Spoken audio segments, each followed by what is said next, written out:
El día de hoy vamos a seguir construyendo un poco a base de lo que vimos el día miércoles, ¿no? Un poco, ya que tenemos este estudio topográfico, ya que sabemos más o menos dónde están las casas, qué alturas hay entre los varios puntos, qué otros datos o cómo más vamos a combinar eso para que luego podamos diseñar un sistema de distribución de agua, ¿no? Entonces, primero, un pequeño recorderis, ¿no? Tanto del día lunes como lo que vimos la semana pasada.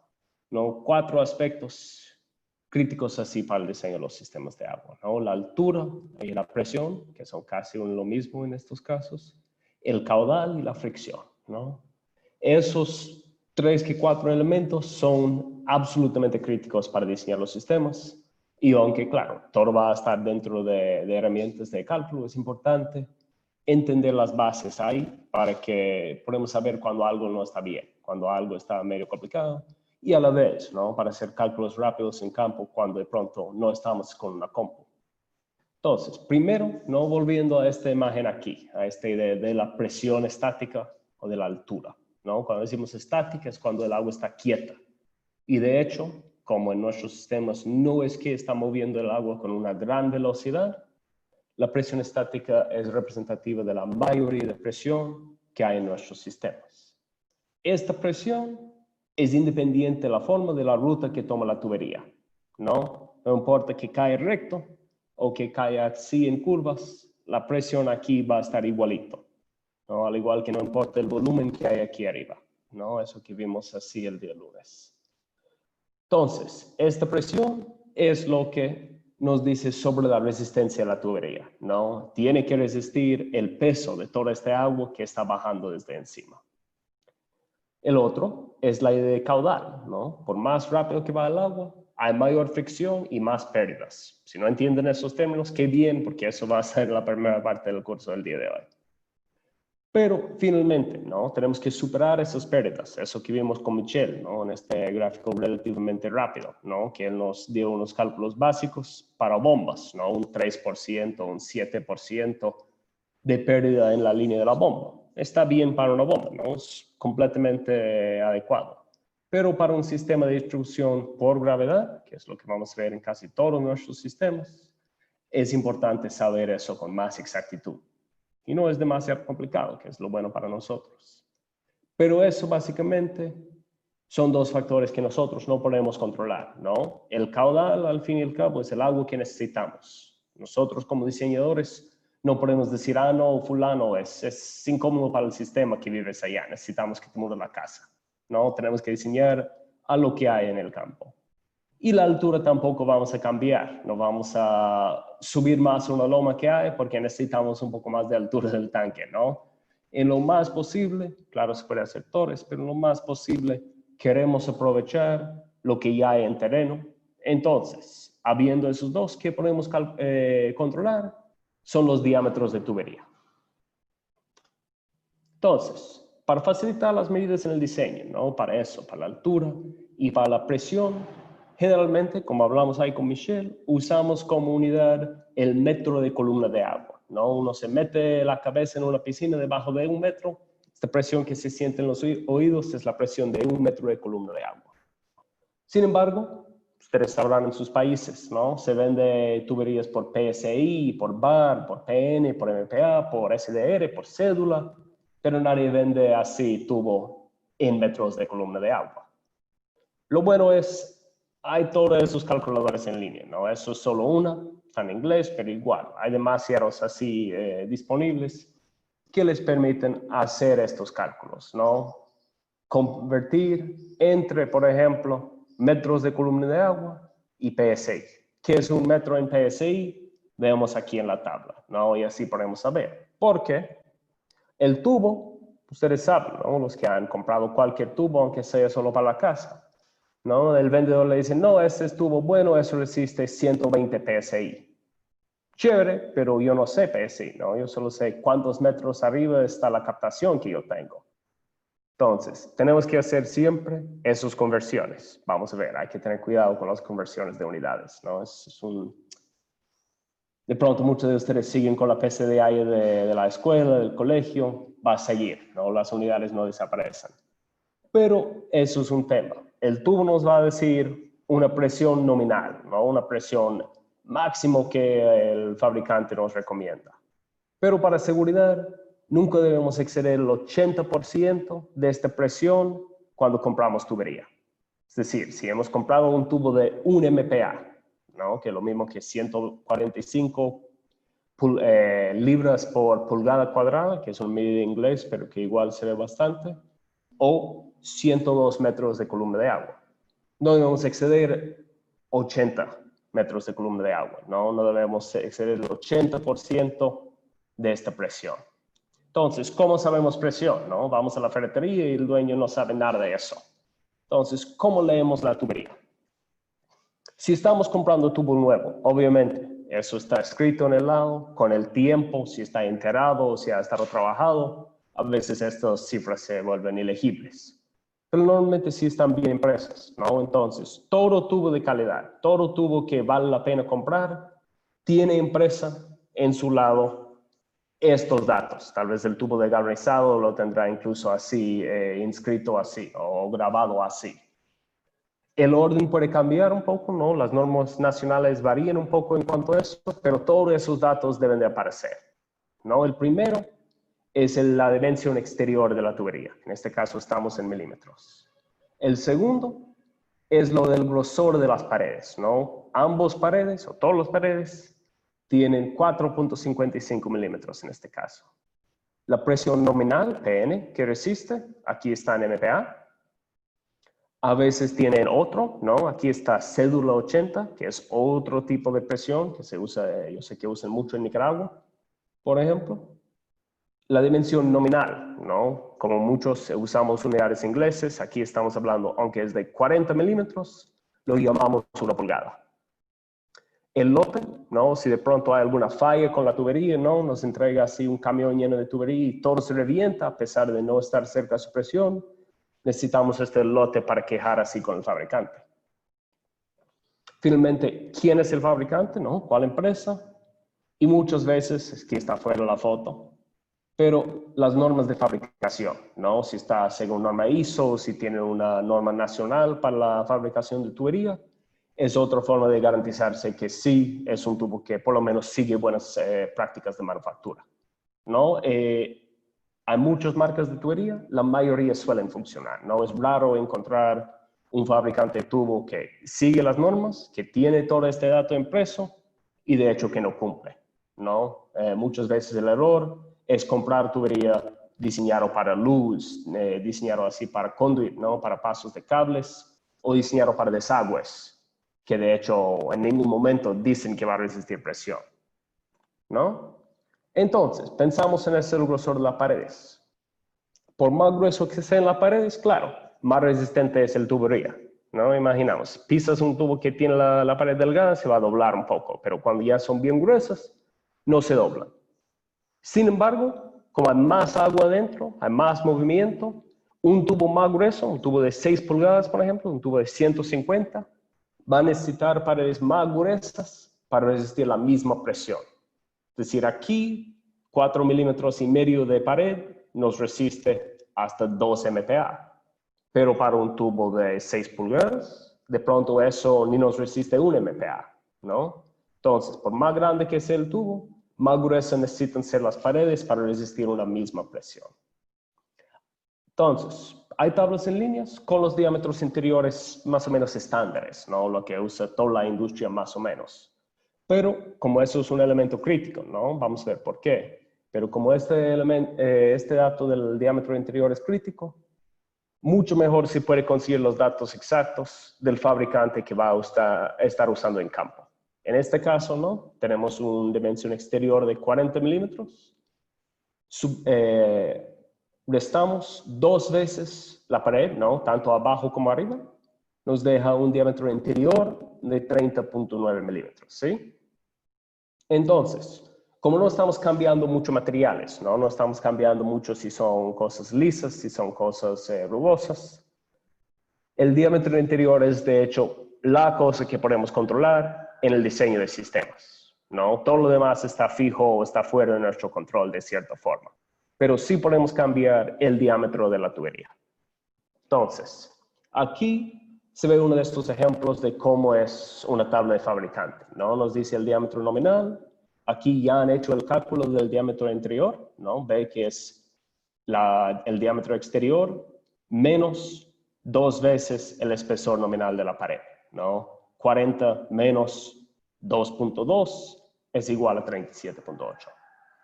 Aquí la presión que resiste, aquí ya está en la tabla, tanto en MPa como PSI, como en kilogramos de fuerza por centímetro cuadrado, ¿no? Entonces, aquí ya tenemos una tabla de referencia para este fabricante. Recomiendo si para ustedes se pueden conseguir unos del tubo que se suelen usar, tanto mejor. Nos va a ayudar para el proceso de diseño. Entonces, ¿qué opciones tenemos en tubería? Yo sé que hablamos ya una parte de eso el miércoles, hablando sobre los puentes, ¿no? Pero básicamente tenemos 3 opciones de materiales que usamos. Primero, en la tubería metal galvanizado, ¿no? Galvanizado a veces se dice HG, ¿no? Que es algo que usamos muy de vez en cuando, ¿no? Representará el 1% de las tuberías que instalamos, exagerando. Pero lugares donde necesitamos esta gran resistencia física.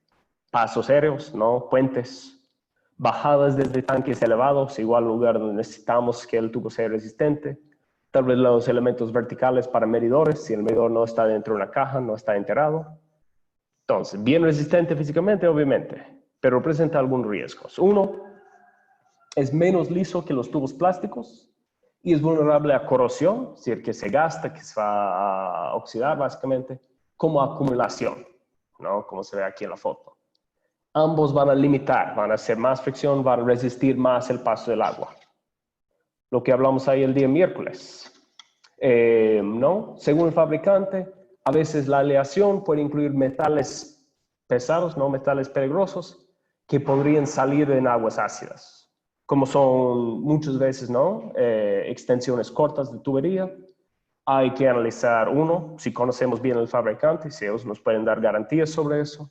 Y dos, si de hecho es necesario el galvanizado para este uso, que sea para temas legales o que sea por lo menos porque ninguna otra tubería resistirá a estas condiciones.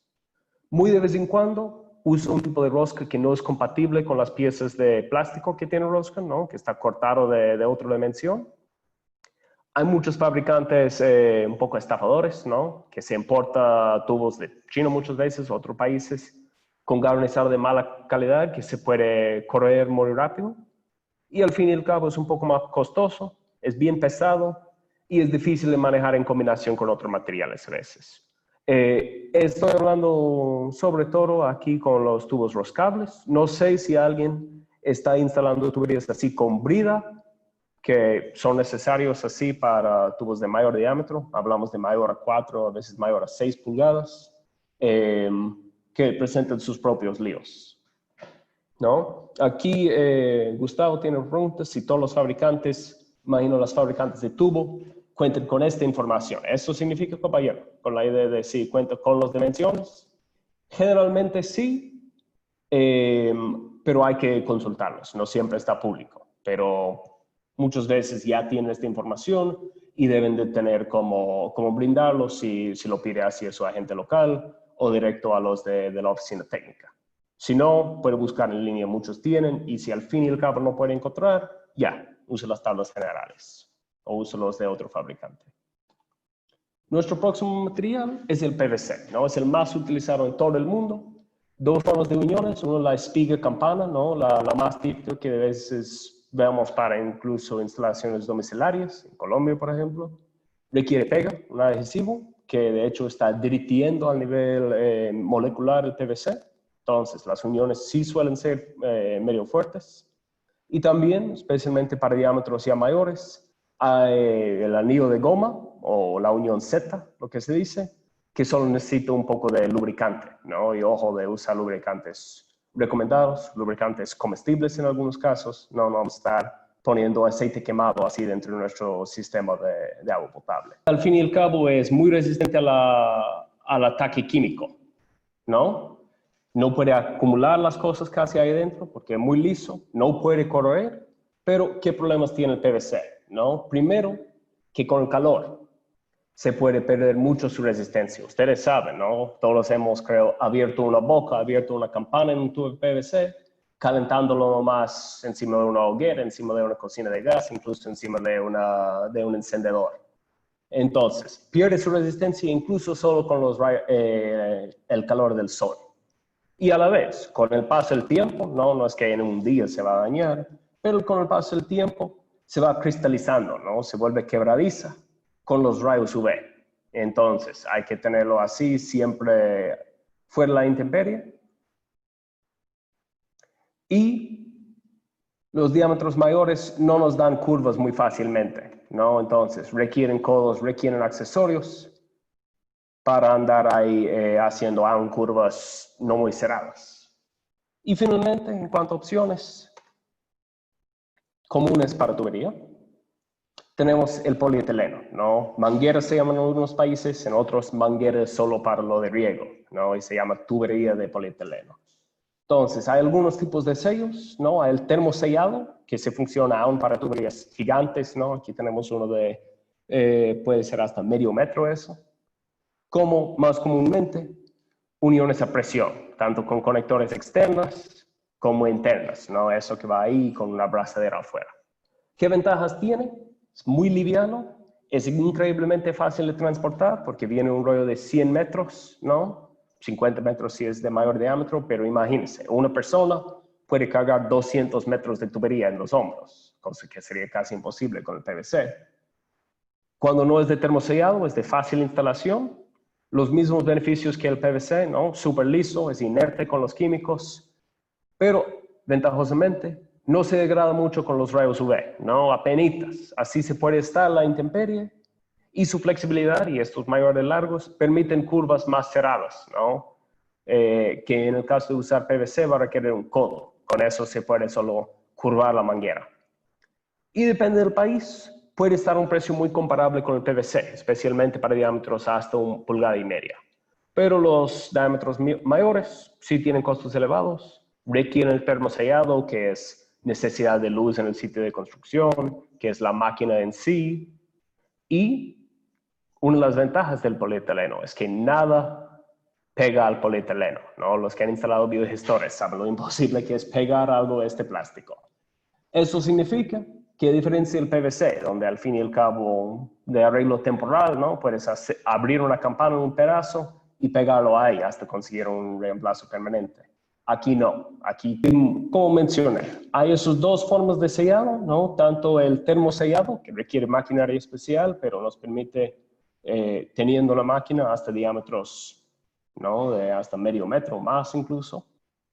Pero mucho más común, especialmente para diámetros pequeños, son las uniones a presión, ¿no? Pueden ser esos externos con un par de tuercas, o pueden ser aún más típico, por lo menos en Ecuador, esta interna, ¿no? Como espiguita que entra y va a una abrazadera afuera de la manguera para asegurarlo. Es muy livianito, es muy fácil de transportar porque vienen rollos de hasta 100 metros, entonces una persona puede cargar 200 metros al hombro sin problema. Para 50 metros ya para tuberías mayor a 2 pulgadas de diámetro. Cuando no es termosellado es una muy fácil instalación. Los mismos beneficios que el PVC, ¿no? Es liso, no acumule materiales ahí adentro, no puede corroer, no resiste el ataque químico. Y a diferencia del PVC, no se degrada con los rayos del sol, con los rayos UV, así puede estar la intemperie. Y su flexibilidad permite hacer curvas más cerradas que PVC del mismo tamaño, sin la necesidad de accesorios. Y según su país puede estar disponible a un precio comparable con lo de PVC, especialmente cuando son tubos pequeños, ¿no? Media pulgada, 1 pulgada, etc. Pero para mayores diámetros, obligatorio el termosellado. Es un difícil arreglo porque no hay ningún tipo de adhesivo que pega al polietileno, ¿no? O tiene que unirlo por calor o tiene que poner una nueva unión mecánico. Entonces, nada de este arreglo temporal de calentar, hacer una boquilla ahí y pegar como se puede con PVC, ¿no? Hay que amarrarlo con un poco de liga y dejarlo, y no es un arreglo ni profesional ni permanente. Entonces, tiene unos pocos desventajas y en algunos lados sí, es sumamente costoso. Entonces, en todos los casos, queremos considerar qué hay disponible, precios obviamente, la facilidad de transporte vehicular, ¿no? Si tenemos que cargar todo 1 hora caminata monte adentro, tal vez pensamos más en manguera en tubo de polietileno, ¿no? Simplemente porque es más fácil cargar. Y una vez que salimos, una vez que está terminado el proyecto, si hay proveedores locales que pueden poner repuestos, ¿no? Caso que no, es bien incómodo. Si yo estoy aquí en la Amazonía y tengo que pedir desde el capital, desde Quito o desde La Paz, una pieza de $2 como repuesto, ¿no? O si necesitamos algún accesorio imprevisto en la construcción. Entonces, lo básico, lo que muchos de ustedes saben, ¿no? Pedir la cotización entera y ver si al fin y al cabo te hacen algún descuento, pueden hacer una entrega en sitio, o al fin y al cabo, aunque no todos los materiales son lo más barato posible, el precio general y pues la tranquilidad de que sí le va a llegar todo, de que nada va a quedar olvidado, puede valer la pena. No puede valer la pena en vez de pedir de varios proveedores simultáneamente. Ya. Entonces, hay que comparar en cada sitio, ¿no? Todos los sitios vamos a tener un poco distinto entre nuestros países, entre los lugares de trabajo. Pero volvemos a las unidades, ¿no? Hemos hablado ya de altura de presión. ¿Qué es esto del caudal? ¿No? El caudal es un volumen que se entrega en cierto tiempo, ¿no? Igual hay una variedad de unidades, ¿no? El volumen puede ser litros, galones, metros cúbicos, y los tiempos pueden ser segundos, minutos, horas, a veces días. Pero lo más general para diseño de sistemas son litros por segundo. L por S, ¿no? O L dividido S o LPS, litro por segundo, ¿no? Hay una relación directa entre el caudal y la velocidad, ¿no? La velocidad que tiene el agua en el tubo multiplicado por la área transversal, si el área del círculo del tubo, nos va a dar el caudal. Y tenemos que tener, como mencioné antes, cuidado con las unidades. Si la solución parece equivocada, es donde más errores ocurren, es con las unidades. Entonces, veamos aquí, ¿no? Queremos convertir 14 metros cúbicos por hora a litros por segundo. No, va bien, multiplicamos y quedamos con 50.4 segundos por metros al sexto dividido a horas cuadrados por segundo. Algo está mal. Esta unidad no cuadra. Entonces, volvemos a las unidades, ¿no? Se ve. Aquí hemos dado la vuelta. Aquí hemos dado la vuelta. Entonces, cuando ya hagamos, cancelamos unidades. 3.88 litro por segundo. Litro por segundo sí conocemos. Entonces, hay ojo, ¿no? Aunque es molestoso, aunque nos cubre más espacio en los cuadernos, incluimos las unidades cuando sea posible. Entonces, hagamos un ejemplo. A un caudal de 0.06 litros por segundo. Aquí, ¿qué velocidad vamos a tener en un tubo de 1 pulgada? Vemos aquí la tubería de 1 pulgada. Tiene un diámetro interior de 22.3 milímetros, ¿sí? Primero convertimos eso a metros, porque nuestras unidades están aquí en metros por segundo, ¿verdad? Entonces, 22.3 por 1 metro sobre 1000 milímetros nos da 0.023 metros. Calculamos el área de nuestro tubo, ¿no? Es el diámetro dividido por 2, el radio, al cuadrado por pi. Nos da este área igual en metros cuadrados, ¿no? Ahora otra vez hay que convertir el caudal, que está ahora en litros, a metros cúbicos.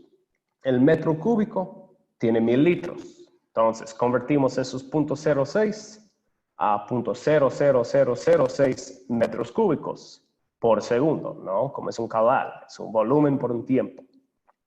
Y nuestra velocidad es el volumen, perdón, el caudal sobre el área, ¿no? Dividimos y nos da 0.154 metros por segundo. Verificamos en la tabla, 0.17 nos dice el fabricante, ¿no? Un poco de redondeo por aquí y por allá. Pero eso es la idea, ¿no? Solo para que sabemos. Y por el caso de muy de vez en cuando, viene una tabla solo con velocidad y mucho más frecuente, como mencionó Michelle, viene una tabla que está mal, ¿no? Eso quiero llamarles la atención. Esta tabla, por ejemplo, todo este columna de galones por minuto está mal calculado, ¿no? Pusieron así algún pasante a hacerlo, se jalaron en todos los cálculos. Igual, algunas de las pérdidas para media pulgada, todo está mal. Entonces, si está diseñando, ¿no? Si se ve ya el referencial y consulte con su fabricante y ve la tabla y hay algo que no cuadra, ojo, ¿no? De pronto vale hacer el cálculo, vale asegurar que estas medidas sí parecen legítimas, ¿no? Compararlos con otros fabricantes y ver si algo parece bien mal. Entonces, ¿qué es esta tabla, no? Aquí estamos viendo diámetro interior, espesor de la pared, la presión que resiste, la presión nominal, y estos, ¿qué serán, no? Sabemos caudal, sabemos velocidad, pero ¿qué es este PC, no? Hablamos de la fricción y las pérdidas de carga. Entonces, por más rugoso que sea en superficie, ¿no? Por menos liso que sea, más va a resistir el movimiento. Imaginamos, estamos en la misma loma, en verano, uno se inclina hacia adelante, no vamos por ningún lado. La gravedad nos jala por abajo y nos resiste el suelo seco. Volvemos así en invierno, está todo lodo, nos jala por abajo y el lodo casi no nos resiste, ¿no? Vamos volando hacia abajo. Lo mismo, ¿no? Piénsalo, una bicicleta en asfalto, en una superficie lisa, uniforme, va a ser mucho más fácil avanzar, ¿no? Cada pedaleada le da mucho más avance que así en monte. Entonces, ¿no? Pedaleamos un poco, avanzamos un poco y luego, aún en una superficie liso, eventualmente paramos. Esta fuerza que nos hace parar es la fricción, ¿no? Es la fuerza de cuando se rozan dos objetos que nos resiste el movimiento. Entonces, ¿cómo afecta eso a nosotros en el agua?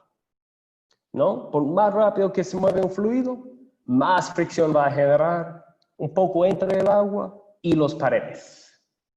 ¿No? Entre el agua y la pared es donde de hecho más resistencia estamos generando, pero los cálculos para eso son sumamente complicados, ¿no? Hay personas que dedican todo su doctorado a aproximar bien los modelos científicos de cómo se mueve agua dentro de un tubo, ¿no? Si se quiere meterse en eso, excelente, ¿no? Me parece interesante, pero soy ingeniero civil, ¿no? A mí me permite esos lujos. Pero estos datos, aunque son basados así en datos empíricos, ¿no? Datos de campo, son absolutamente lo que nosotros necesitamos para hacer nuestro trabajo de diseño. No necesitamos entender exactamente cómo se mueve cada molécula de agua aquí dentro del tubo, solo necesitamos saber cuánto caudal yo estoy perdiendo por cada metro de tubo que pongo. Entonces, eso es la fricción que va actuando en contra de nuestra agua, ¿no? Es la pérdida de carga o la pérdida unitaria. ¿Qué es eso de pérdida unitaria, no?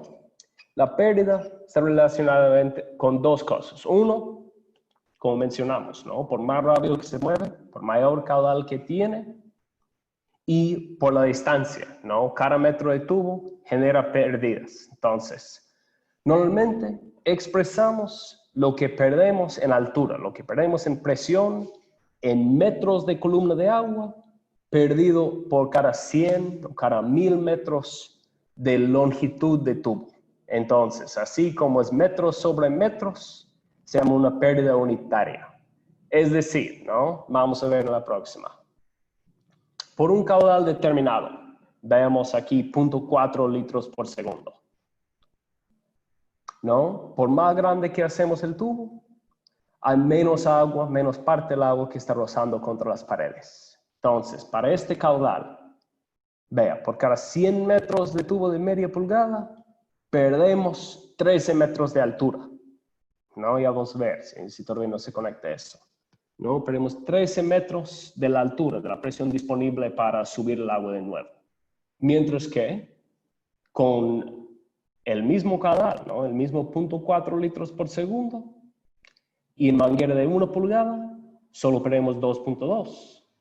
Y en manguera de pulgada y media, apenas perdemos agua, ¿no? Cada 100 metros perdemos solo 28 centímetros de altura.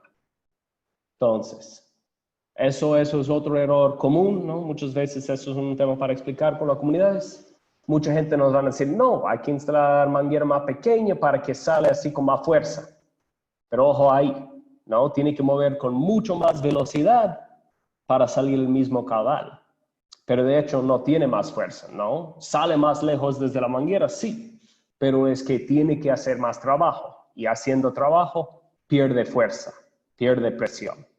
Entonces, ahí tenemos que a veces superar este pensar común, ¿no? De que por más que veo salir la manguera del agua de la manguera, más fuerza tiene, ¿no? No confundimos velocidad con caudal. Entonces, aquí, ¿cómo entendemos todo eso? ¿No? ¿Cómo entendemos un poco eso de la pérdida de agua por cada 100 metros de largo? Aquí es el tema del gradiente hidráulico, ¿no? Ustedes recordarán la idea del perfil hidráulico que generamos así el día miércoles. Esta idea es que pongamos este mismo tipo de pérdida como líneas en este mismo diagrama. Entonces, pensámosle, usando esos mismos datos, ¿no? Estas pérdidas unitarias, esas pérdidas de carga. 13.1 metros por 100 metros, 2.2 metros por 100 metros y 0.28 metros por 100 metros. ¿Qué va a pasar? Si aquí arriba tenemos nuestro tanque, instalamos manguera de media pulgada. Hasta aquí apenas llega y aquí ya no. Aquí nuestro gradiente hidráulico está debajo de la tierra. Entonces, a ninguna otra parte aquí va a llegar nuestra agua. Aunque tiene 60 metros de caída, llegará gotas o no llegará absolutamente nada de agua porque todo se ha perdido a la resistencia de la manguera, a la resistencia del tubo. Mientras, si instalamos con manguera de 1 pulgada, vemos, estamos perdiendo presión, estamos perdiendo fuerza, pero mucho más lentamente. Entonces, al llegar aquí a 1200 metros desde el tanque, tenemos todavía 34 metros de presión. Y si estamos instalando de 1,5, ¿no? Casi no perdemos nada. Perdemos a lo largo de esos 1200 metros, solo 3 metros. Solo se pierde así unos 3 metros de altura. Me dice el Michel que no se ve así el cursor. Entonces les indico, ¿no? En la línea amarilla que está indicando la manguera de 1 pulgada, eso es la caída, eso es la pérdida que tenemos, pero al llegar a 1200 metros, vemos que todavía nos sobra esta parte aquí a la derecha, los 34 metros de diferencia entre nuestra altura de 10 metros y la presión que hay en la tubería. Mientras que con la de 1,5, la línea azul, no, ahí estamos con casi toda la presión con que empezamos, ¿no? Los 60 metros de diferencia que hay aquí, a la derecha solo hemos perdido 3. Entonces tenemos todavía 57 metros de sobra, ¿no? Entonces, en zonas montañosas, ¿no? Yo sé que los socios que están trabajando ahí en Cajamarca puede tocar combinar tuberías para, de hecho, quemar, ¿no? Para deshacernos de parte de esta presión excesiva. Ustedes recuerdan el día lunes, ¿no? Cuando tenemos demasiada presión, igual se vuelve inútil el agua, ¿no? Saca las conexiones, ¿no? Causa daños dentro de las casas y al fin y al cabo puede llegar el agua con mucho aire. Entonces se vuelve un lío. Entonces, no queremos muy poca presión, pero tampoco queremos demasiado.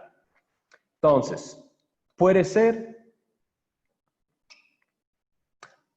compañero Ciro, justamente ahora estamos hablando de sistemas por gravedad, ¿no? Todo eso está pensando en la caída, desde un tanque aquí a 70 metros de alto, siguiendo el perfil y viendo una casa que está aquí abajo a 10 metros. Entonces, todo eso es la pérdida por el agua rodando desde arriba hacia abajo, ¿no? Mismo tema que con las bombas, sino que con la bomba, y la bomba está generando el movimiento del agua, y aquí es la gravedad. Entonces, en zonas montañosas, de hecho, a veces tenemos que perder presión a propósito, ¿no? Queremos usar una manguera o un tubo más pequeño para ir reduciendo la presión que va a llegar a nuestro punto final, ¿no? Pero muchos estamos trabajando en lugares relativamente planos, ¿no? Lugares donde la altura, donde la presión es algo que tenemos que conservar. Entonces, ahí normalmente vamos a instalar primero un tubo de mayor diámetro, ¿no? Y luego un tubo de menor diámetro. Aquí vemos un sistema con bastante caída, ¿no? 60 metros. Entonces aquí tienen el lujo de instalar primero tubo de 63 milímetros y luego tubo de 90 milímetros. Y uno nota aquí, ¿no? Pensando efectivamente en ese de los gradientes hidráulicos, ¿no? Cuando mapeamos un perfil y de ahí mapeamos lo que está perdiendo presión dentro de la tubería, ¿no? Perdiendo carga. Queremos mantener 10 metros de diferencia, ¿no? Cuando sea posible. Habrá sistemas donde nunca tenemos esta caída. Obviamente aquí al principio no vamos a tener 10 metros.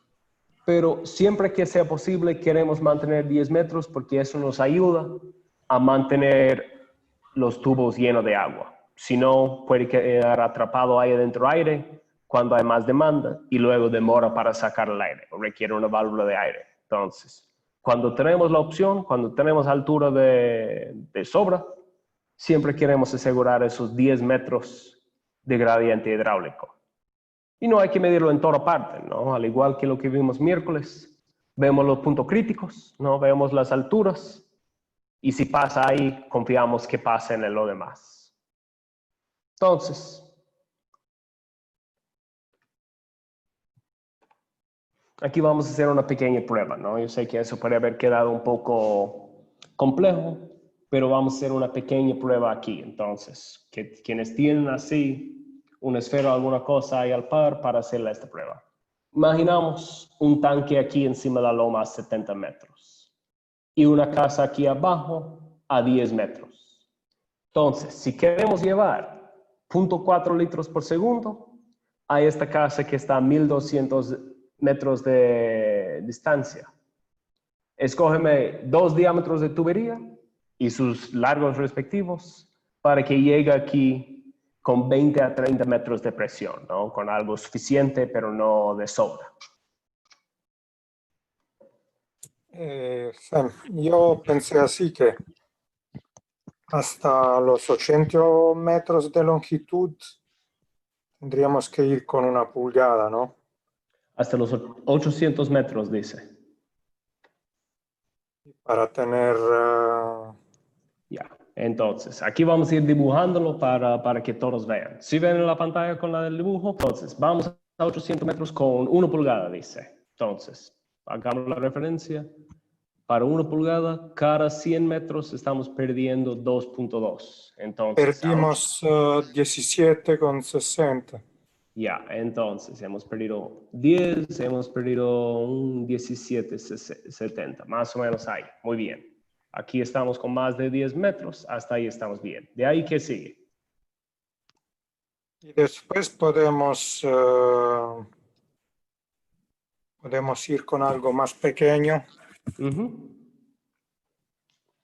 ¿De qué diámetro? Aquí nos queda 400 metros para completar. ¿Qué diámetro queremos? 3/4. Ya, 3/4. entonces, con 3/4, aquí estamos perdiendo 6,93 por cada 100. Entonces, aquí vamos a perder 7, ¿no? Casi 28 que vamos a perder. 28 más o menos. Entonces, 20, 22, aquí estamos, ¿no? Más o menos. Y ahí estamos un poco inferior, ¿no? A lo que esperamos. Quedamos entre 20 y 30, decimos. Exacto, pero aquí vea, nuestra casa está a 10 y aquí hemos perdido 28 en este. ¿Y cuánto perdemos con la de 1 pulgada? ¿No? Perdimos 8, sí, perdimos ahí 2.2 por 8, perdimos 17 y pico, 18 vamos a decirlo. Y aquí hemos perdido 28, hemos perdido 46 metros. De 70 menos 46, menos los 10 donde está nuestra casa, nos da 14. Entonces, aquí queremos ir un poco más largo, tal vez con esta misma tubería de 3/4, ¿no? ¿Qué tal si vamos a 1000 metros? Ahí hemos perdido 1000 metros, perdón, a 1 pulgada hemos perdido 22. ¿Sí? Y de ahí si son 200 metros nomás con este 3/4, ¿no? Que estamos perdiendo como 14.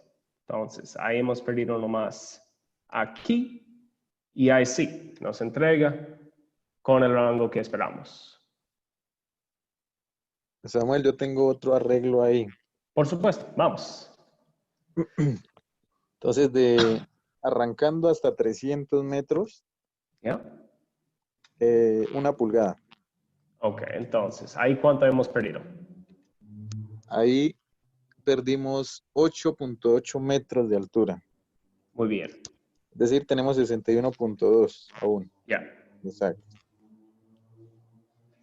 Luego, de ahí hasta los 800 metros, es decir, 500 de recorrido para una tubería de 3/4 de pulgada. ¿Y ahí cuánto más habremos perdido? de ahí perdimos 3/4 son Son 19.17 metros. A ver, hasta Ay, los perdón, otros 32 metros. 32 metros, entonces. 1, 2, 3. Hemos perdido casi, aquí estamos, ¿eh? ¿Sí? Exactamente. Excelente. ¿Y de ahí? Estamos a 50.8 ahí. 50. 8, ya. Perfecto, entonces. Eso, 30.8. Listo. Y de ahí una pulgada Ujú. hasta la casa. Ya, 1 pulgada que otra vez Sí, estamos señor. perdiendo aquí a lo largo de 400 metros, 8 metros, ¿no? Sí, Entonces, señor. aquí estamos igual, entregándolo un poco bajo, ¿no? Pensando que la casa está a 10, aquí estamos entregando a 22 aproximadamente. Exactamente. Entonces, unos 12 metros, ¿no? Sí, señor. Entonces, ahí tenemos dos soluciones, eso nos entrega 12 metros, eso nos entrega 22 metros al fin y al cabo en la práctica, ambos funcionan, pero eso solo para ilustrarles cómo funciona eso del gradiente hidráulico, ¿no? Y pensando que siempre la inclinación de la línea es lo mismo, ¿no? Aquí y acá, para manguera de 1 pulgada en este caso, ¿no? Y lo de Ahí, 3/4 ajá. igual. Samuel, hay una cosita. Ahí estaba mirando ese arreglo, era en términos de costos también. Sí, exacto. Exacto. No es para implicar que todas las soluciones son igualmente recomendables, pero para mostrar que hay varias formas de resolver un problema de entregar agua, ¿no? Obviamente aquí queremos considerar tanto costos como facilidad para construir, ¿no? Entregamos a alguien en campo que dice, no, va a hacer esta parte en uno y luego ir más pequeño y luego más grande otra vez. Y puede ser que no, si no estamos supervisando directamente, hay más chance para errores, ¿no? Entonces, la sencillez es algo bonito para eso, algo que sí queremos recomendar. Entonces, ahí hemos determinado un poco cómo es eso de las pérdidas, ¿no? Cómo vamos a ir eligiendo diferentes diámetros de tubería, ¿no? Que es algo que es un poco más un arte para hacerlo rápido. En eso es algo que viene con la experiencia. Pero, ¿cómo vamos a determinar el caudal que necesitamos, ¿no? Primero, queremos saber, eso que hablamos el día miércoles, una buena encuesta comunitaria, un buen censo, para saber cuántas personas van a estar usando el sistema. Tanto ahora como al fin de su vida útil, ¿no? Cuando hablamos de vidas útiles en sistemas de agua, queremos hacer valer la pena la inversión, queremos hacer valer la pena en lo que es la minga, la mano vuelta ahí, todo el tiempo que está poniendo la comunidad también en construir este sistema. Y no queremos que nadie está perdiendo confianza, que nadie está perdiendo así su esperanza en ese sistema, ¿no? Entonces, ahí es algo que queremos mínimo 20 años de vida útil del sistema. Queremos diseñar para 20 años en el futuro. Y eso no es un tema de materiales, ¿no? El tubo de PVC, si está bien enterrado, le puede durar 50 años, ¿no? No es que el sistema se va a dañar en muchos casos, si no hay un desastre. Es que después de 20 años las condiciones de la zona pueden haber cambiado bastante. Entonces, ¿cómo vamos a calcular el crecimiento de la población? Si tenemos datos locales, excelente. No, pero si no, y eso es el caso en muchos casos, tenemos que estimar. Algunos países tienen seguramente reglas de cómo estimar las poblaciones y queremos usar esos o superarlos incluso, ¿no? Nunca ir menor a la norma y si de hecho los casos de la comunidad lo indican, tenemos que usar este número más alto. Pero aquí, ¿no? Se ve, esos son los varios modelos matemáticos que podemos usar y para 20 años, todo menos lo aritmético, que simplemente no es muy correcto, dan un resultado parecido. Entonces, no importa tanto cuál modelo se usa para 20 años, ¿no? Si estamos mayores, si ya estamos hablando de un sistema que va a durar así 30 años, ya empiezan a tener un poco más de diferencia. Entonces, para nuestro propósito, ¿no? Si no tenemos otros datos fijos de la comunidad, ¿no? Si no tenemos un censo año por año que nos dice de otro tipo de crecimiento, usamos lo que es el crecimiento geométrico, ¿no?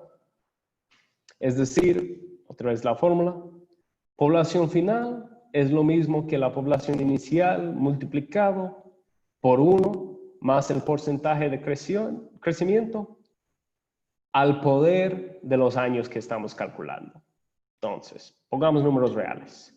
Imaginamos tenemos un poblado de 1,100 personas, ¿no? Unos 200 familias, que tiene un crecimiento anual de 3%. O tenemos eso de censos, o tenemos eso del Censo Nacional, o el Ministerio de Salud, otros actores, pero tenemos este estimado. Entonces, vamos con 1 más 3%, 1.03, al 20 poder, multiplicado por nuestra población inicial, 1,100 personas, que nos va a dar 1,987 personas.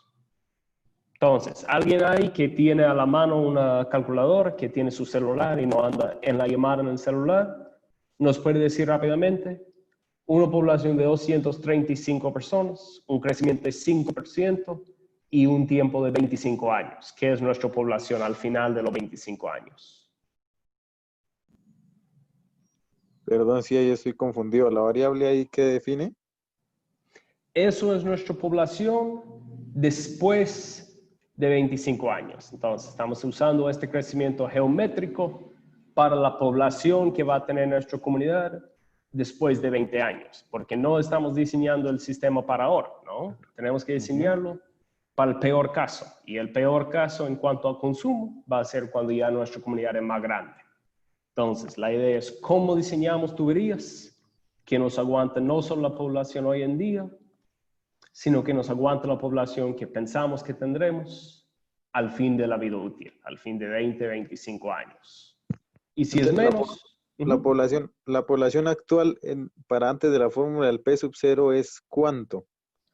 Eso hay que determinar con un censo comunitario. Nuestro ejemplo, 235. Aquí. Sí, señor. Ajá. Entonces, más. Eso multiplicamos por 1 más el porcentaje de crecimiento, ¿no? Aquí está en el chat, 1.05. Y el 1.05 subimos al 25 poder, ¿no? Subimos al poder del tiempo. Entonces, 1.05 al 25 poder nos va 3.39, básicamente. Y 3.39 multiplicado por la población inicial nos da este 796, que es cuántas personas va a tener este mismo poblado en 20 años. Ahora, habrá casos en donde eso no funciona, ¿no? Tenemos comunidades, yo sé que algunos de los socios en Nicaragua tienen comunidades donde ha duplicado la población en 2, 3 años. La gente ve que no, hay donde fulano tiene un buen sistema de agua, la tierra es más o menos, la gente se muda, se concentra muy rápidamente. Tendremos otras comunidades que de hecho es una población mayor, hay mucha migración a la ciudad, puede estar de hecho decreciendo la comunidad, ¿no? Hagamos algo para el día de hoy, en 20 años va a sobrar. Entonces, depende mucho de las condiciones locales, el tema es de sí pensar en el peor caso, ¿no? Pensar en cuándo va a ser la demanda mayor para nuestro sistema.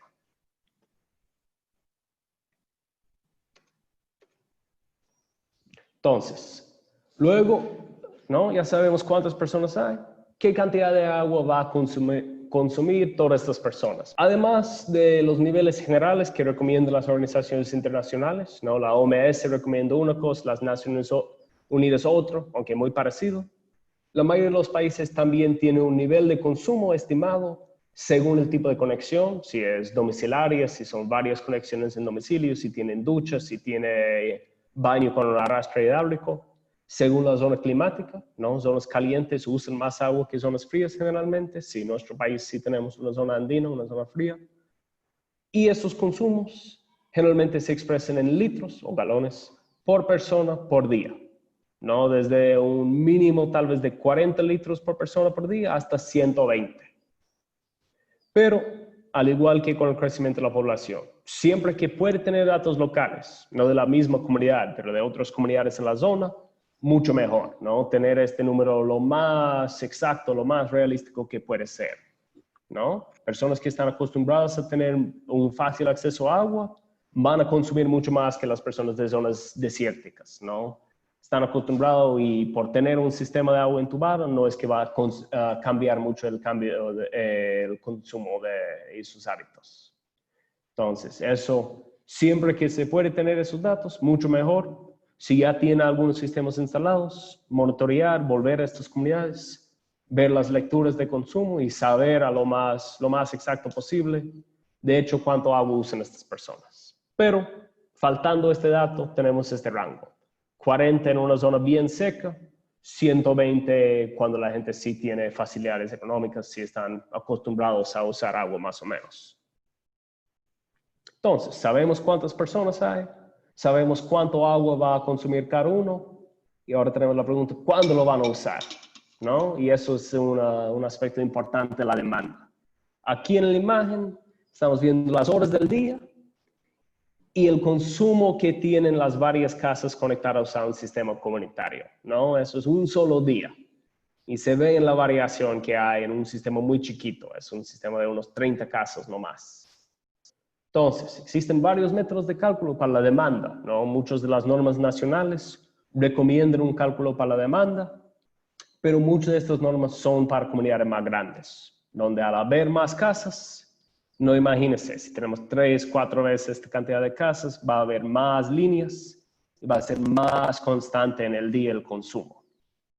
Entonces, con sistemas más pequeños, con tubería más pequeña, estamos más sensibles a los picos de uso, ¿no? 3 personas deciden abrir su llave en el mismo momento. Para un sistema pequeño eso ya representa un consumo más o menos, ¿no? Eso ya es un pico importante. Para una ciudad, no importa si 300 personas abren la llave simultáneamente, ¿no? Está diseñado para muchos más. Entonces, a veces hay que considerar, y nosotros recomendar, usar otro cálculo que los que recomiendan algunas de las normas nacionales, ¿no? Aquí vemos más la mate. Vuelvo, repito, todo eso hay en las otras herramientas de cálculo, pero queremos que ustedes entiendan un poco lo que es la base de los cálculos. Primero queremos saber la demanda base, ¿no? Si todo el día usamos exactamente la misma cantidad de agua, ¿no? Desde las 12:01 de la madrugada hasta la medianoche. Usamos, ¿no? Tuvimos una llave abierta, eso no sería nuestro consumo base. Entonces, eso es la población final en personas multiplicado por el consumo que tiene cada persona, ¿no? Litros por persona por día. Y luego vamos a hacer la conversión, que aquí estamos en litros por día.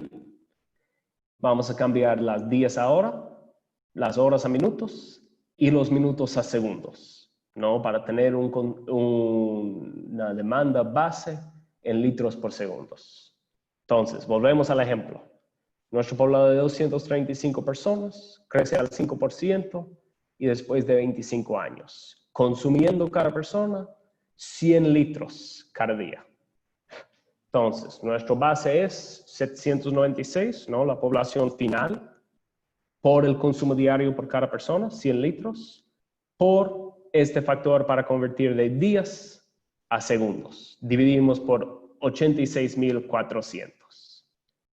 Da nuestro flujo en litros por segundo, 0.921, ¿no? Un poco menos de 1 litro por segundo. Entonces, esta base se puede usar para toda la comunidad, pero también, ¿no? Podemos pensar qué parte de esta demanda base corresponde a cada persona. Entonces, no lo calculamos como toda la comunidad, sino como persona. Entonces, simplemente dividimos eso por los 796 y nos da este número, 0.00116 litros por segundo, ¿no? Apenitas, gotas. Y si asumimos que hay 5 personas en cada casa, ¿no? Cada hogar tiene una demanda base de 0.00578, ¿no? Entonces, como están diseñados para estas comunidades más grandes, muchas veces la norma nacional nos va a decir en una hora pico tenemos 2 o 3 veces el consumo base, ¿no? Eso es el cálculo general. Entonces, imaginamos 2 veces y medio. Entonces, el pico sería 0.921 multiplicado por 2 y media. Nos da 2.303 litros por segundo. Eso es lo que muchas veces nos recomiendan las normas nacionales. Y hay otros factores que no siempre son obligatorios, pero que se puede incluir, ¿no? Para que aguante un día de carnaval cuando están jugando con algo, o para que aguante las fugas que tiene, perdón. O que aguante incluso a veces para apagar incendios. No sé, ¿otras personas tienen otros factores que hay que incluir en sus normas nacionales?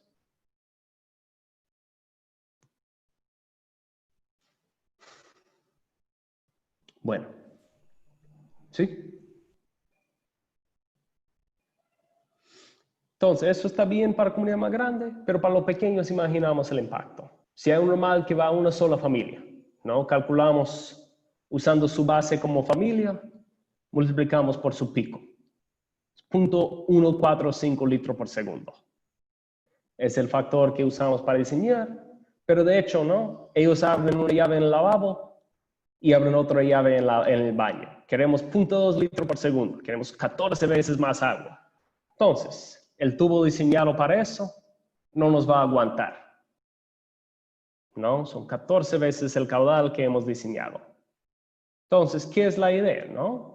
Necesitamos algo que para sistemas pequeños aguanta el uso simultáneo en sistemas donde el uso simultáneo sí nos impacta bastante, ¿no? Para comunidades que tengan menos de 250 conexiones, ¿no? Y ojo, esos son conexiones, es decir, cada hogar, ¿no? Estamos estimando eso es de 1,000 a 1,500 personas, según cuántas personas hay por casa en su zona.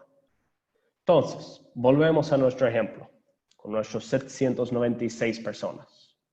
Imaginamos 5 personas por casa, son 160 domicilios. Entonces, leemos aquí en esta tabla 100, 125, 150, más o menos aquí 160. Y la curva está, podemos decir que está aquí en 6, ¿no? Es un poco menos, pero ya redondeamos. Entonces, aquí nuestro caudal para el diseño va a ser 6 veces nuestro caudal base, ¿no? Nuestro caudal que estuvo todo el día, el 0.921. ¿Qué son? 5.5, litros por segundo. Y para una familia, ¿no? Que corresponde a cada familia, igual, 6 por el base de la familia, ¿no? 0.035 litros por segundo. Aún así, ¿no? Es todavía 6 veces menor a lo que va a ser el flujo real, el caudal real, cuando ellos quieren abrir 2 llaves. Entonces, eso es más que todo un diseño para ramales donde tenemos varias familias, ¿no? Hay que usar unas reglas prácticas cuando instalamos que ayuden a evitar estas situaciones, ¿no? Lo más básico aquí, que para media pulgada no instalamos más para una casa. Para 1 pulgada generalmente no instalamos para más de 3, 4 viviendas máximo. Pero eso son cosas que vienen un poco con la práctica y que, ¿no? Cada maestro tiene su forma que le gusta ver este tipo de instalación. Entonces, sumamente interesados si ustedes quieren compartir eso, pero entramos en la conversa después de ver la herramienta, ¿no? Entonces, queremos explicar eso, queremos volver a revisar cualquier punto, pero a la vez quiero pasar con ustedes a la herramienta de cálculo que nosotros vamos a compartir, ¿no? Para que se liberen de tener que hacer todo este cálculo en papel. Entonces, vamos a ir ahora al Excel mismo, ¿no? Esto está en borrador, lo estamos recibiendo todavía retroalimentación, estamos todavía cambiando algunos aspectos y al fin y al cabo estamos todavía traduciendo de inglés. Pero la idea es, queremos que eso sea algo útil para todos. Entonces, en nuestra primera tabla, pongamos los datos de nuestra comunidad, ¿no? Aquí vamos a usar los datos de la comunidad de San Antonio, que los compañeros de Fericamp nos han facilitado para usar en unos ejemplos, tanto hoy como la próxima semana, ¿no? San Antonio, ya tendremos nuestros puntos GPS, tiene una población actual de 482 personas, entre 143 domicilios. ¿No? Es decir, poca gente en cada casa. El crecimiento, creo que es un crecimiento que recomienda el Ministerio de Salud, me corrigen los compañeros si están aquí, me pueden informar un poco más, es de 2% por año. Entonces, aquí nos permite escoger, ¿tiene una escuela? ¿Sí o no? Vamos a decir sí, tiene una escuela que tiene, qué sé yo, 100 estudiantes. Pongamos los 20 años del proyecto y nos calcula automáticamente, uno, la población que tendrá, ¿no? Y dos, cuántas conexiones va a tener, ¿no? Cuántos domicilios va a tener al final del proyecto, imaginando que son todavía la misma cantidad por casa en 20 años. Entonces, aquí abajo escogemos cuánta agua va a usar cada persona, ¿no? 50 por día, que es muy común ahí, es una zona bastante seca. 70, que es un nivel medio. 120, o si quieren poner ustedes otro, simplemente se pueden poner aquí el otro, ¿no? Vamos a ir con 50, lo más realístico aquí. Aquí abajo escogemos, ¿no?, un poco nuestra demanda, ¿no? Nos informa así algunos valores típicos para escuelas, para clínicas o subcentros de salud, si es que nuestra comunidad se cuenta con eso. Y si el sistema también está diseñado para demandas de agricultura, ¿no? Si tiene restaurantes, si tiene otros usos productivos, podemos meter eso aquí, ¿no? Todo eso es así en litros por día. Entonces, aquí nos van a totalizar, imaginamos que sabemos que nuestra escuela está usando 1 metro de agua al día, poquito, ¿no? Tiene una cocina nomás, solo necesitan lavar los platos. Entonces, vamos a poner aquí 1000 litros. Y aquí abajo nos da la demanda total.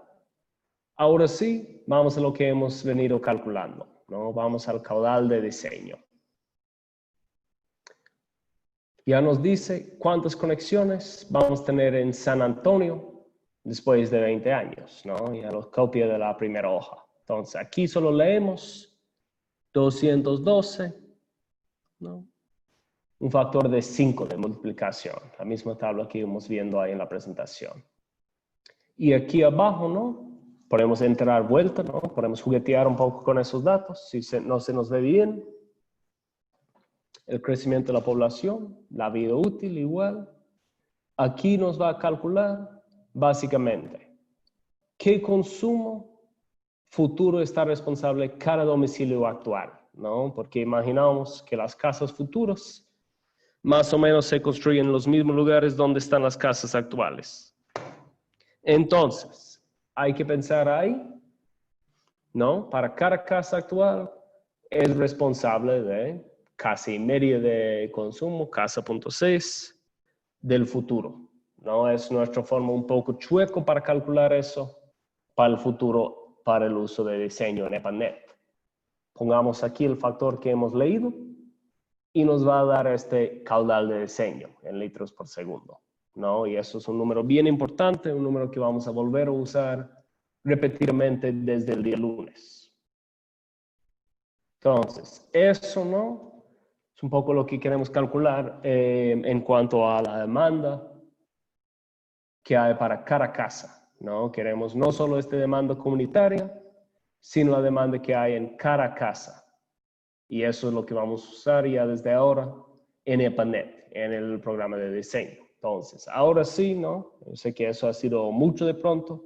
Sé que la metodología es un poco distinta de pronto de los cálculos que hacen otros compañeros, pero queremos mostrar que eso de hecho es más conservador, ¿no? Eso da un número, un sistema más robusto en muchos casos que lo que piden los propios cálculos de las normas nacionales. Pero si tiene otro factor o si tiene otro cálculo que da un número aún mayor, excelente, ¿no? Queremos siempre tener un sistema lo más conservador posible, un sistema que sí responde a las necesidades locales. Y con esto podemos jugar, ¿no? Vamos a decir, no, hay más agua, pueden ser 100 litros por persona por día. Automáticamente cambia todo, ¿no? Como se ve. El caudal por casa es el doble, como se espera. Vamos a decir que no, el sistema dura 25 años, no solo 20. Igual, va creciendo nuestra población, entonces cada casa ahora es responsable de un poco más de población en el futuro. Entonces, con todos esos datos podemos ir jugando para generar lo que es el caudal para cada casa, ¿no? El caudal de diseño. Entonces, lo único que uno tiene que leer es esta tabla, el resto se calcula automáticamente. Y de hecho, ¿no?, Eso es un cálculo de hecho para el sistema en general, pero cada ramal debe de tener su propio cálculo. Entonces, entraremos eso un poco el día lunes. Pero de ahí, ¿no? Quise ponerlo para ustedes, para consultas, para preguntas, para dudas sobre todo eso, antes de proceder un poco con lo que mencionó Daniel. Veamos el chat ahora. Ya. La herramienta, vamos a ver, ¿no? Si alguien aquí está bueno para diseñar apps, obviamente está en Excel. Si tiene Excel en su celular, se puede instalarlo. Caso contrario, sería excelente que alguien que tenga esta capacidad nos podría ayudar a generar eso básicamente para Chrome, ¿no? Para los celulares. O sea, que esta tabla es una construcción propia en base a experiencia o está basada en estas otras normas que vienen de ¿cómo se llama? De los acueductos rurales. ¿O es una por experiencia se ha sacado esta simultaneidad? No, la simultaneidad viene al fin y al cabo de una obra de... Este sitio está de Arismendi, ¿no? De un autor del tema del 91. Y a la vez, ¿no? Citaron otro que es de Arnlich, ¿no? Que es un recurso bastante útil, ¿no? Mostraré a ustedes. Pero sí, es una idea de que para sistemas pequeños, eso suele dar un cálculo más conservador, ¿no? Un cálculo mayor que los cálculos hechos por hora pico nomás. Entonces, me hubiera gustado tener los datos para respaldar eso, pero sí lo hemos visto bastante realístico en el uso en campo. Un momento aquí para compartir. Sí, porque los otros, el cálculo de simultaneidad y los otros de este señor norteamericano están basados también en grandes ciudades, ¿no? Por eso te preguntaba si esto era basado en experiencias. Pero sí, yo la veo interesante. A mí me gusta. Claro, eso es la idea de tener algo más propio para pequeñas comunidades, porque muchas veces en la norma nacional, ¿no? Se ve muy poca consideración para estas comunidades así menores a 500 viviendas. Comunidades pequeñas, claro. Exacto. Yeah. Aquí un sitio ¿no? bastante útil, me gusta el lenguaje bastante del autor aquí, que tiene libros no solo del diseño de sistemas, ¿no? Si vamos aquí a libros, ¿sí están viendo ahí la pantalla? Ándale, sí. Entonces, no, tiene unos libros bastante útiles, uno de EPANET, que es relativamente acercable, y otro aquí de diseño de sistemas por gravedad, que puede ser un poco seco en algunos casos, pero al fin y al cabo es llamativo, ¿no? Son recursos buenos, son baratos para descargar e incluso lo pueden leer en línea gratuitamente. Ya. Entonces, ahí tiene el compañero Rodolfo una consulta sobre flujo para incendios, contra incendios. Eso en muchos casos depende de la presión disponible, ¿no? Depende de cuánta presión hay disponible. Si hay motobomba, es decir, el hidrante es importante, pero si va a llegar o puede llegar o no los bomberos es otro tema. Entonces, si quiere, ahí en el foro le puedo contestar esta pregunta. Yo tendría que hacer un poco de búsqueda ahí para los cálculos exactos para bomberos, pero es un factor brutal. No estamos hablando de 10, 20 veces lo que es el flujo normal para permitir las motobombas de los bomberos funcionar. Un poco, ¿no? Preparándonos para el día lunes. Viendo el chat, ¿no? Que hubo unos problemas, pero que intentan superarlo así este fin de semana, descargar el programa EPANET. Funciona solo en PC, pero es bien livianito, ¿no? Porque idealmente el día lunes vamos a empezar trabajando en EPANET simultáneamente con el taller. Entonces, si tiene el chance de tener así un PC, aunque no esté conectado al internet, y seguir el taller en el celular, mucho mejor. Vamos a estar subiendo a la carpeta compartir unos PDFs con los mapas de la comunidad de San Antonio, ¿no? Otra vez gracias a los compañeros de Fericamp de Nicaragua para proporcionar esos datos que vamos a usar un poco como el ejemplo, ¿no? Una práctica ahí. Y lo mismo que hablamos el día de hoy. Si tiene un proveedor local de tuberías con quien ya trabaja, buscar su tabla así, ¿no? Busque este tipo de tabla para tener como referencia mientras que vamos trabajando. Perdón, sigue nomás. Samuel, Sí, una consulta en el ejercicio que se hizo del calcular los tramos de la tubería para alcanzar cierta presión. sí, un gradiente hidráulico. En ese caso, no sé, si, yo ingresé un poquito tarde al curso, pero sí se vio entiendo que llegando a la casa debería ser un tubo más grueso para soportar la presión. ¿Eso lo verificaron? Más bien, a ver, vemos ahí a la hoja.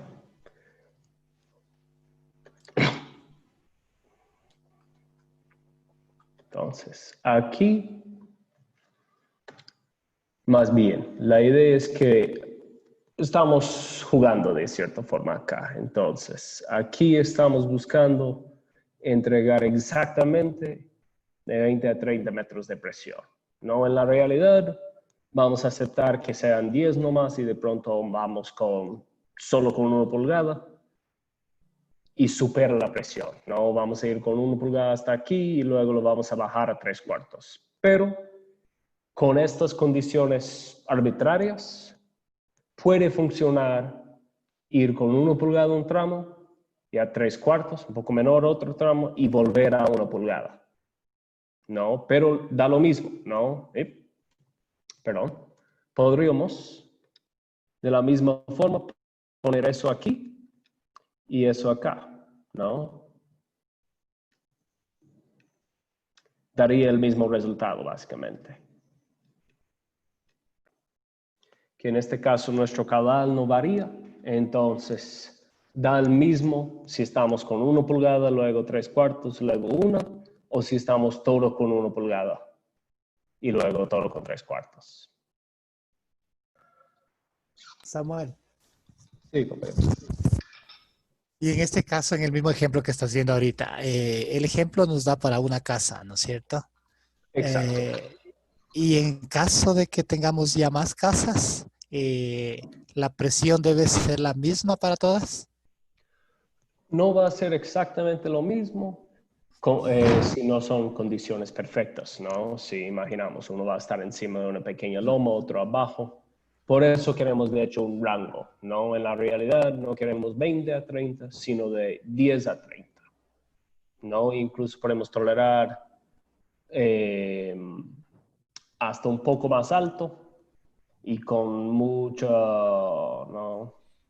Si fuera completamente obligatorio, ¿no? Zonas muy planas, por ejemplo, se puede aceptar menos de 10 metros, pero 10 metros sí es un límite menor, muy importante respetar cuando el terreno se presta, y mayor a 30 metros ya tenemos que pensar en cerrar las válvulas en los medidores, ¿no? Las válvulas de corte, Mucha para presión. reducir un poco la presión. Exacto, 30 metros ya empieza a ser un poco difícil para manejar dentro de la casa.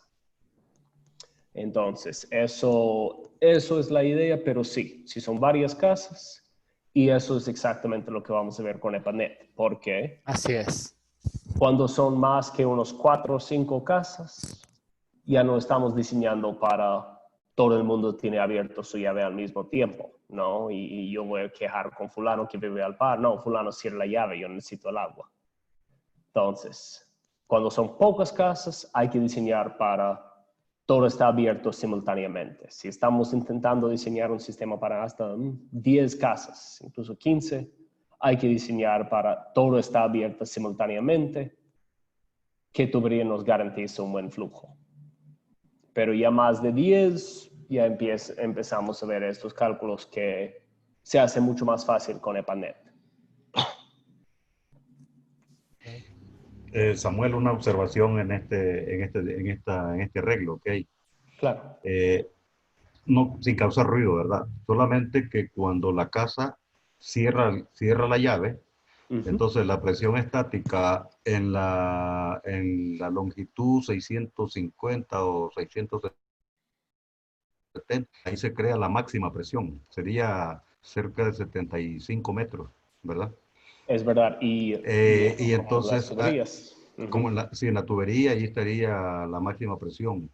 Eh, Tal vez vale la pena, tal vez en algún momento, no sé si lo vas a explicar, el asunto de las rompepresiones, porque también pudiera ser que en el pico de 400 se rompa la presión y luego seguir más suave, digamos, para la casa, ¿no? Para cuando cierre el grifo no haya esta gran presión en esa parte de la tubería.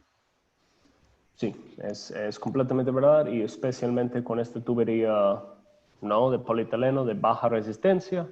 Es de hecho algo que no mencionamos ahí. Yo debo haber borrado esta línea de hecho de la tabla para que sirva como ejemplo, pero sí, imaginamos que aún en el caso de presión estática, ¿no? Aquí estamos Así es. viendo Presión 60 neutral. metros que ya para la manguera de 1 pulgada, ¿no? Incluso creo que para la de 3/4 se puede reventar la manguera ahí mismo, en el momento que lo cerramos. Entonces, Así es.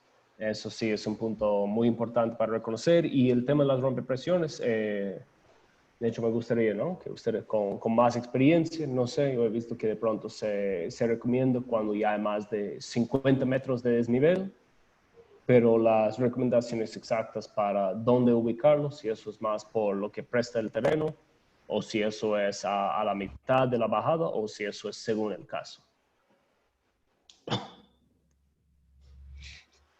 Desde mi experiencia, en ese perfil que tienes, en los 400 metros es necesaria una rompepresión en ese pico. Ya, Ahí, exactamente. Una pila de rompepresión y de ahí empezar de cero de vuelta. muy bien. Entonces, imaginamos ahí los demás compañeros cachan un poco de las rompepresiones, ¿no? La idea de que aquí al fin y al cabo, con tal de que llega, ¿no? Ahí, Con ahí va media pulgada, llegando. Ahí es. con media pulgada, vemos, no va a llegar al pico, pero cualquier cosa menor a media pulgada puede llegar. Y de ahí empezamos de nuevo, ¿no? Ahí Podríamos es. empezar de nuevo con 3/4, que nos daría muy poca diferencia, pero con 1 pulgada, o incluso podríamos ir desde aquí ya con 1,5 pulgadas, que nos daría muy poco pérdida y nos daría algo más así. Entonces, no importa que aquí estamos llegando con 3/4, que sí se ve más o menos que nos va a llegar, ¿no? Con tal que esta línea está abierta arriba del tanque, estamos llegando con la presión suficiente. Entonces, aquí estamos con 3/4. Aquí estamos ya con 1 pulgada, sería pues a 400 metros. 8 nomás que perdemos. Aquí nomás, entonces tranquilamente llegamos al rompepresión y del rompepresión básicamente volvemos a la altura del rompepresión. Entonces aquí estamos haciendo eso, por ejemplo. Imaginamos, vamos con un tramo de 1 pulgada que nos va a bajar vuelta solo a la altura del tanque rompepresión y de aquí podemos retomarlo. No, que sea con 3/4, que sea con 1, que sea con 1,5. Una consulta, Sí. Samuel. Para el tema de rompepresiones, ¿cómo se controla el caudal ahí? En caso de que se cierre toda la tubería y... Sí, sí me hago entender. Se cierra toda la tubería al final y se concentra de todas maneras el flujo. ¿Cómo Allá, se para el flujo ahí en la columna, ya. en la rompepresión? Bueno, una forma sería con una válvula de flote, ¿no? Lo mismo que se encuentra en los tanques de inodoro. A veces se encuentra uno que resiste mayores presiones, puede ser difícil. No sé, otras soluciones hay, compañeros.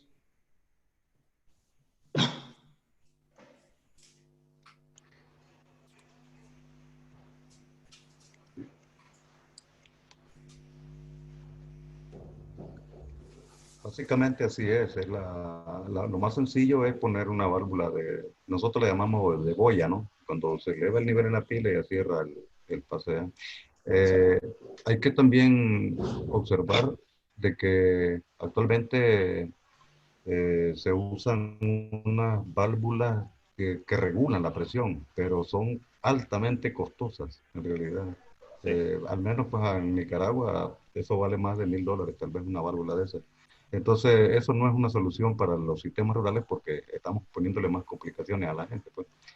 La pila rompecarga, bien ubicada, es una buena solución. Muy de acuerdo. Y a ver, más allá del flote, lo otro que se podría pensar aquí es asegurar que el diámetro de la tubería de salida sea un poco mayor al diámetro de la tubería de entrada, ¿no? Para que puede salir, puede vaciar el tanque relativamente rápido cuando sí está abierto.